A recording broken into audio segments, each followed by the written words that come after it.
All around the world, there's a huge disability employment gap. In most countries, the unemployment rate for people with disabilities is twice that of people without disabilities. Often, it's as high as 80%. There are over 1 billion people in the world living with a disability. To have 80% of us unemployed, that's so much untapped potential.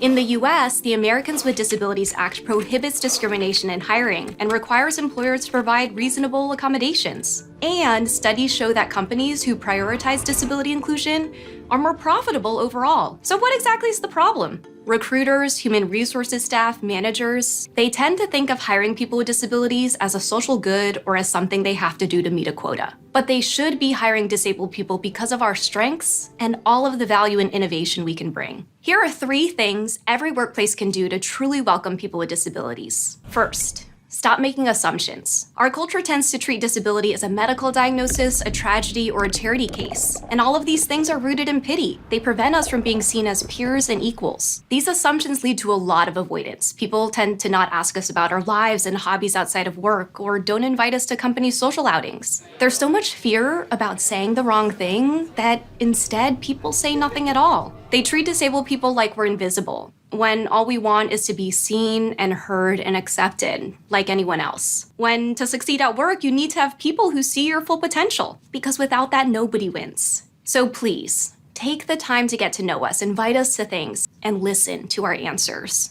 But also respect our boundaries. Second, rethink accessibility and accommodations starting now. Disability takes so many different forms. It can be about someone's sight, hearing, or mobility. It can be ADHD, dyslexia, or chronic pain. About 62% of employees with disabilities have ones that are not apparent. So even if you don't think there are people with disabilities in your organization, there probably are. And that's why I strongly recommend that workplaces create spaces with disability and accessibility in mind. That way, you're paving the way for future employees, clients, and customers who might benefit from accommodations too. But there are also more simple things that can make an impact. Like, what about listing accessibility information if you're hosting an event? Or automatically turning on captions for video meetings? Another way to think about this is, what do my employees need in order to thrive? It starts with equipping people with a variety of tools. Third, embrace flexibility, like disabled people have had to do our whole lives. People with disabilities have been advocating for remote work environments and flexible hours for decades now. And it took a pandemic for the world to realize it could happen. All of a sudden, this thing that seems so wild has become commonplace. And this isn't the first time I can think of when an accommodation for people with disabilities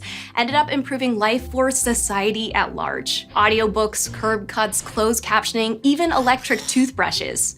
Disability is so often the root of innovation. So as we get back to the office, let's remember that all of us can thrive with flexibility. And really, let's hold on to the openness that we can work around everyone's needs. Let's keep finding ways to embrace flexibility as part of our company's culture. We know that companies need to work harder on hiring us, retaining us, promoting us, paying us fairly, and amplifying our efforts. To do that, we need to stop making assumptions, rethink accessibility, and embrace flexibility. That is what will help close the disability employment gap.